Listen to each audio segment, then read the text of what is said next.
सच्ची का प्यार का इजहार करना आशु के लिए वो मरहम था, लेकिन आशु का वो हिस्सा जो इस प्यार को महसूस कर सकता था, वो तो उसी दिन कटकर अलग हो गया था जब इंस्टाग्राम पर नई शुरुआत की पोस्ट आई थी। बिल्कुल।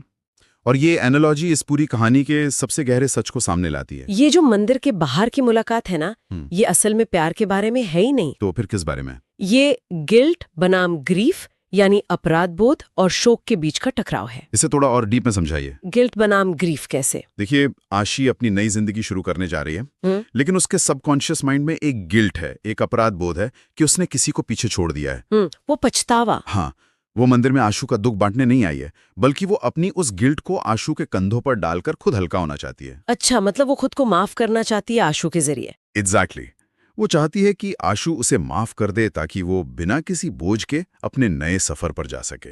लेकिन दूसरी तरफ आशु है जो ग्रीफ यानी गहरे शोक में है। और आशु उसे वो माफी देने से साफ इनकार कर देता है। वो उससे पूछता है, माफ कर दूं तो क्या बदल जाएगा? लेकिन यहाँ मुझे आशु थोड़ा सा हाश भी लगता है, कठोर लगता है। आपको ऐसा क्यों लगता है?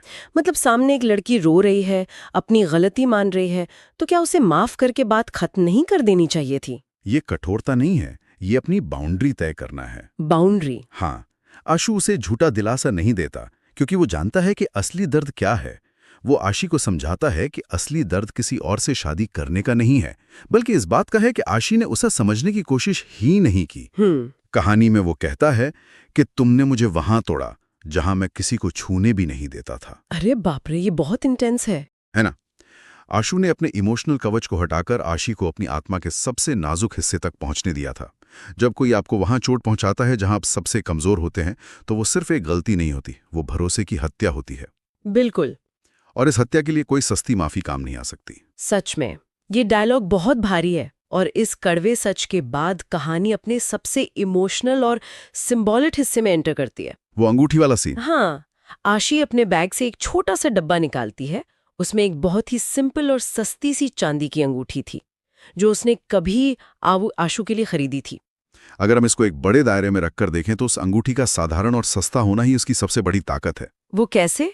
महंगी चीजें अक्सर रिश्ते में एक लेन देन या ट्रांजैक्शन का हिस्सा होती हैं, लेकिन एक सस्ती अंगूठी उस दौर का प्रतीक होती है जब मटीरियलिस्टिक चीजों का कोई मोल नहीं था, जब सिर्फ साथ होने का वादा ही काफी लगता था।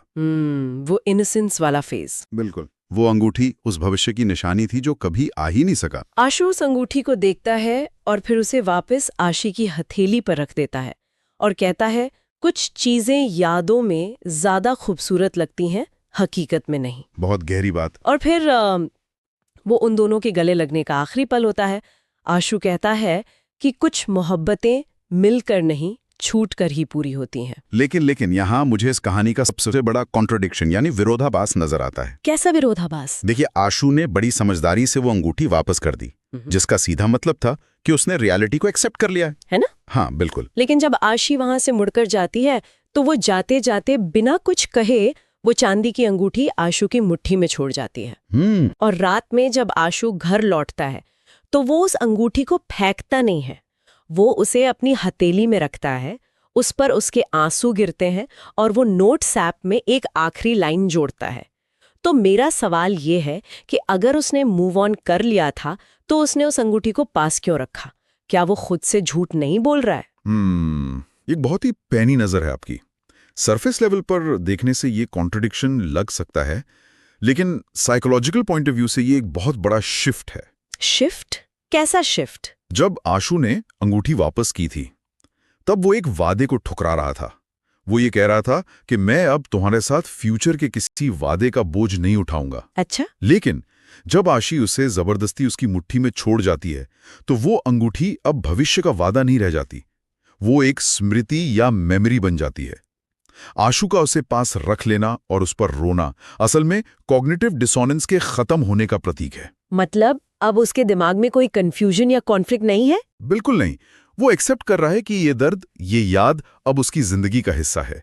उन गिरे हुए आंसुओं को सोर्स में मोहब्बत की आखिरी रस्म कहा गया है। क्या बात है, आखिरी रस्म? हाँ, ये शोक मनाने की प्रोसेस का फाइनल स्टेज है जिसे हम एक्सेप्टेंस कहते हैं।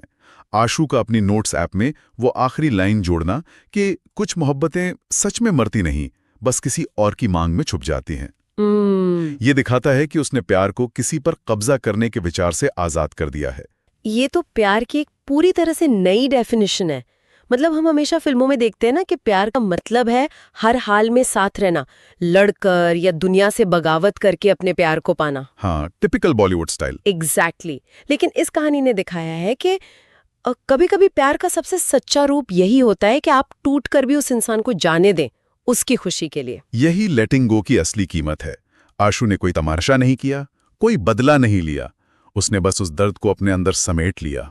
ये अब सिर्फ एक रिश्ते के टूटने की कहानी नहीं है, ये एक ऐसे दर्द की कहानी है जो एक खामोश दिल की तरह इंसान के भीतर उम्र भर धड़कता रहेगा। उम्र भर धड़कने वाला खामोश दर्द।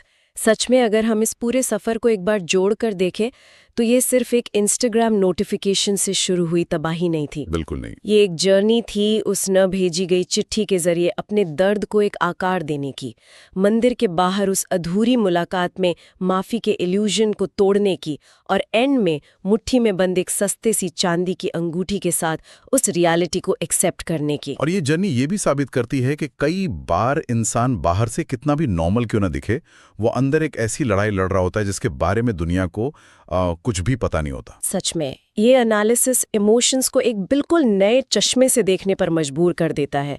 और इसी के साथ हम इस डीप डाइव के अंतिम पड़ाव पर आ गए हैं। इस सोर्स ने हमें साइकोलॉजी, दर्द और खामोशी के बारे में बहुत कुछ सोचने पर मजबूर किया है। यकीनन। लेकिन इस पूरी चर्चा को समेटते हुए मेरे जहन में अंत में एक बहुत ही अजीब सा सवाल आ रहा है। क्या सवाल? शुरुआत में हमने क्लोजर की बात की थी, वो मोमेंट जब सब कुछ ठीक हो जाता है या हम मूव ऑन कर लेते हैं। तो क्या कभी सच में उस इंसान से कोई क्लोजर मिल सकता है जो इतने गहरे तरीके से सब कुछ खत्म कर दे? सोचने वाली बात है। या फिर क्या क्लोजर कोई ऐसी चीज है ही नहीं जो कोई दूसरा इंसान किसी को दे सकता है? क्या ये बस एक मौन शांति है जिसे कोई भी अकेलेपन में, एक ना भेजी गई चिट्ठी के शब्दों में, या अपनी ही मुट्ठी में बंद किसी चांदी की अंगूठी के ठंडेपन में खुद ही खोजना सीख लेता है? शायद क्लोजर कोई देता नहीं, हमें खुद कमाना पड़ता है। खैर, ये एक ऐसा सवाल है जिसका जवाब शायद हर किसी को अपनी उसी खामोशी में ढूंढना पड़ेगा।